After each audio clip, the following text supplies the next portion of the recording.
Are you considering setting up your own property management entity to manage your rental real estate? Well, in this video, we're going to talk about the reasons why you should set one up versus when you should not set one up. All right, let's get started. Okay, so this comes up quite a bit. People will reach out, they're investors, they have a portfolio, and they're wondering, hey, should I set up my own property management entity? And the answer is always, it depends, because we need to have more information and making a determination as to whether or not it makes sense for you to set up a property management entity to manage your own investment real estate.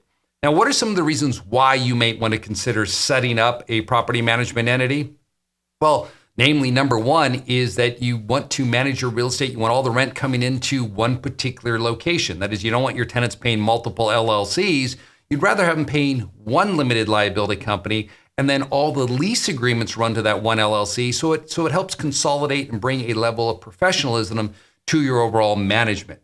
It also can provide some asset protection as well when it comes to dealing with tenants from the standpoint of claims that can be brought for, say, discrimination, wrongful termination, other claims that the tenants may feel that they have a grievance against the property manager. Now it runs to your LLC and not to you individually. So there's a benefit there in having it.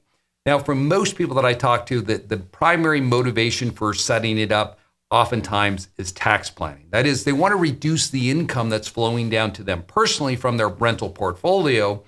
So what they look to do then is pay a management fee to their own management company and then expense that out. So these are some of the concerns that individuals have, and maybe you've been thinking about this and you're wondering, is it the right time to set up this entity? Well, let me just show you what you should consider when setting it up. Let's assume that I have set up a structure that, similar to what we always talk about. You have a few LLCs here, and these LLCs are all in Colorado. So my entire portfolio exists in Colorado, and I live in Colorado as well. So keep in mind that when you're setting this strategy up and you're thinking about using your own property management entity to manage your real estate, you want to make sure that the entity you're setting up is going to be registered in the state where your properties are located.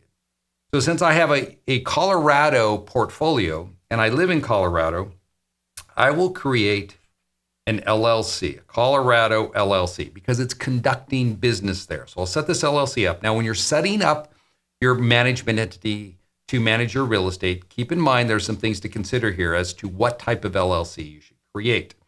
If you want anonymity, you can achieve it. If you needed to, what you could do is you could have this Colorado LLC owned by another Wyoming LLC over here. And the benefit to doing something like that is that if you're operating this company here, you're working for it, let's say you name yourself as a president or VP of this company, and you're dealing with tenants, you might do this because you don't want them to know you're the owner of these properties.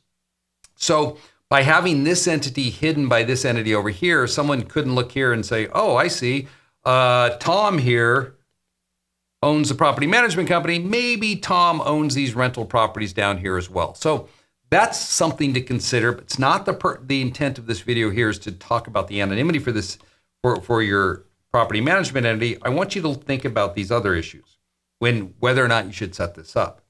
So when you're setting this up, you're going to typically set it up, if you're not using anonymity, as a manager managed entity. So it's going to be a manager managed LLC. So that's the form I would choose. And then I'm going to elect to treat it as a C corporation for federal tax purposes.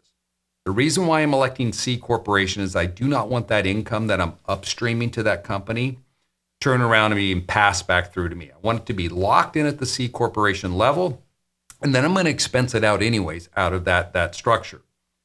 So if you're setting it up, this is what you're going to go for. Manager managed LLC in the state where the properties are located that you're going to manage, and create it as a C corporation or like C corporation federal tax treatment. Okay, so you've done that, and we've got this set up. Now, the question I would have is, did you set it up too soon? Did you really need it at this point in time? Does it make sense for you? Well, that's going to come down to this fundamental question. How much income do your properties generate? For example, I spoke to an individual investor. This has actually come up many times. They'll come to me and say, I want to create a management entity. And the first thing I'll ask him is, well, what is your net income on the properties? on a monthly basis. And here's what they'll tell me. Well, this property right here brings in $2,400 a month, and I have $400 in expenses for insurance and property taxes, so it's $2,000 a month. That's my income. Okay, yes, maybe that is your income, but my next question to you is, do you have a loan that you pay every month? And then they say, well, yeah, I have a loan. I'm paying at the bank. Well, then what is that mortgage on that property? Oh, I pay out $1,800 a month on my mortgage. Okay, so now we're getting down to how much cash do you really have left over in order to pay your property management company? And in my example here, it's $200. So if you had two properties and you're thinking about setting up a property management entity, that you run and control, if you're thinking about doing it for tax purposes, right, to reduce your tax burden, it probably does not make sense. Because on an annual basis, if you're moving up, say $200 a month, you're going to be expensing up to here. What's that? 20? Well, maybe it could make sense at $2,400. If you had two, that's $4,800. Well, see, Clint, you got ahead of yourself here. But you have to look at those numbers and say, is it impactful enough for me from a tax standpoint to do this? Because remember, when you set up a property management entity, you do have to file a tax return for it, and you have to renew it every year with the Secretary of State. So there are some expenses involved in running this business. So you have to balance those. Obviously, with one property, it would never make sense. Two properties, now we're starting to get a little closer with $4,800. Four properties, yeah, I could see it possibly making sense in that context. Now, when you do this and you set this entity up and you're doing it for tax purposes, the motivation here is that if I get money up into this entity up here, then I'm going to look for ways to expense it out. Because remember, every dollar you send to your C corporation is one less dollar that you have to pay tax on. So in my example here of moving this income up, assume all the properties fit into this category. At the end of the year, when I would sit down with my CPA, I would show them essentially that I made very little income from my portfolio as far as cash on hand in my pocket. And then you throw depreciation on top of that for my properties. Maybe I did a cost seg here, and these are just straight line depreciation here.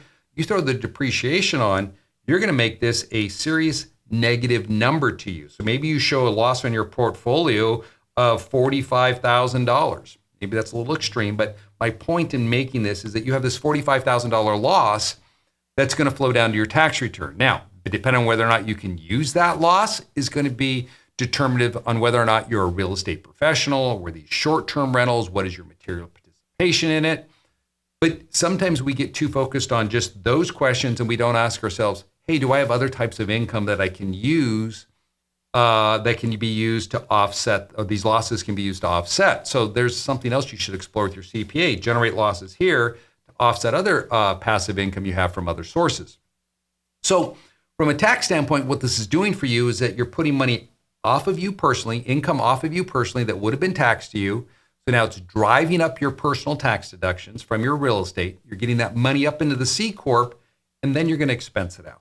Okay, so what do I mean by expense it out? Well, you're going to be paying it out to yourself to cover expenses that ordinarily you would pay out of pocket. Maybe it's medical care reimbursement plan that you put in place so you can cover all your out-of-pocket medical expenses. Maybe you're having meetings in your house. You're using Section 280A, something that we talk about a lot.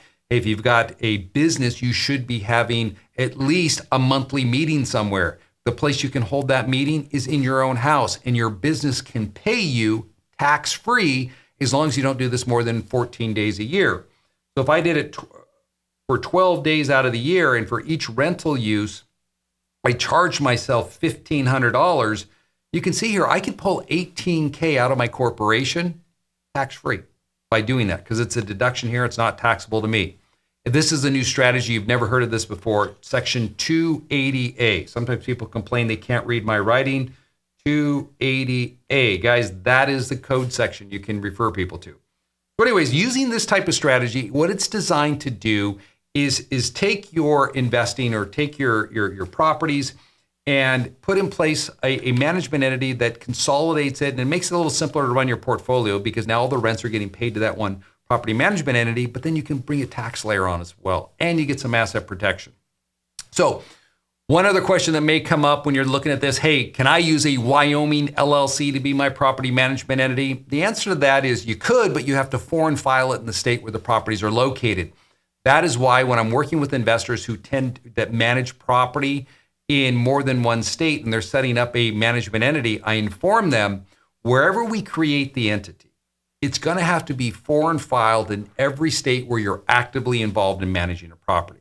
Okay, that means you're dealing with the tenant. It's not the strategy where I have a professional property management entity. So I have another property manager that handles my Nevada properties, and they're just sending a check with the owner's statement every month to my PM company that I've created. That's different. This is where you're managing the properties directly and dealing with the tenants. So does Wyoming benefit you? Really, it doesn't. Because why do we set up an entity in Wyoming? Well, we set it up mainly for anonymity purposes, but when you have to foreign file it into Colorado, for instance, you're going to lose all of that. So I would recommend that you establish the entity in the state where you reside, and if you're managing property across state lines, foreign file it there as well. So there are some real benefits to having your own property management entity, but you need to sit down with someone to analyze it to make sure it's right for your situation. That is why if you'd like to set up a free strategy session with one of our advisors here at Anderson, I would encourage you to go into the show notes. There's a link. It's completely free to set up a 30-minute, 45-minute strategy session. We'll sit down with you and we'll analyze your portfolio and then make some specific recommendations as to what you should be doing to reduce your taxes and limit your liability exposure. Hey guys, if this is your first time watching one of my videos, be sure to subscribe. And if you like it, hit the like button. Take care.